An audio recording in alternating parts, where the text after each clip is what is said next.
सोयाबीनला भाव किती आहे? सोयाबीनला 4,000 रुपये भाव आहे. मोदी सरकारने घोषणा काय केली होती? सोयाबीनला आम्ही 6,000 रुपये भाव देऊ. कुठे गेला भाव?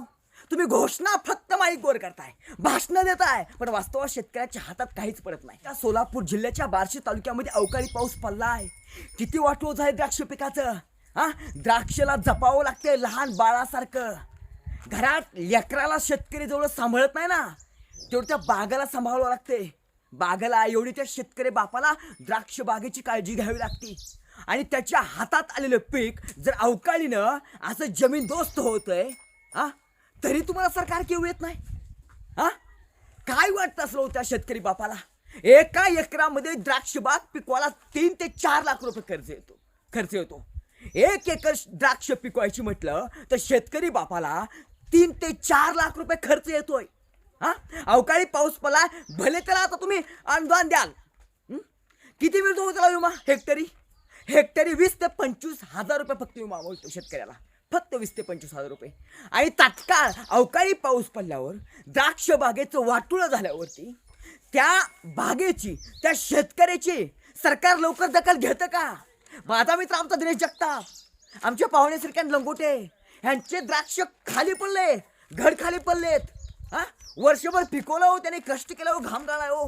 हा, आणि त्या रात्रीच्या अवकाळी पावसानं खाली जमीन दोस्त सगळं पाणी आहे खाली बागेमध्ये, घड खाली पडलेत. काय वाटलं असेल त्यांच्या जीवाला? हा विचार कोण करतं का? सरकार, मायबाप, तुम्ही हा कधी विचार करता का? हा विचार तुम्ही करा हो शेतकऱ्यांचा. हा, फक्त अजित पवार साहेब, अहो तुम्ही कर्जमाफीवर भाषण करताय.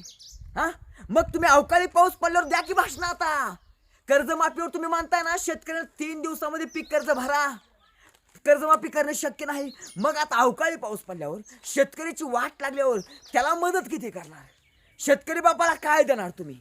हे पण घोषणा करा की, हे पण सांगा की आता जगाला माईकच्या समोर भाषण करून शेतकरी बापाच्या वाटेत आलेलं दुःख सारण्याचं काम तुम्हाला सरकार करावं लागेल. कायम लक्षात ठेवा, आमचा शेतकरी बाप, शेतकरी हा राजा होता, शेतकरी आज पण राजा आहे आणि शेतकरी उद्या पण राजाच राहणार आहे.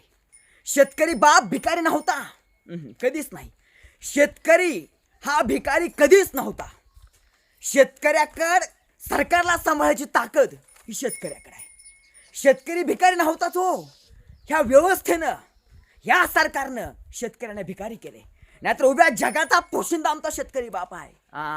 आता जग बंद पडेल, पण शेतकऱ्यांना सांभाळायची, जगाला सांभाळायची ताकद शेतकऱ्यामध्ये आहे. तुम्ही भाकर गुगलवर काही मागवा, ॲमेझॉनवर काही मागा, भाकर तुम्ही भाजलेल्या तव्यावरची तुम्ही ऑनलाईन कधीच मागवू शकत नाही.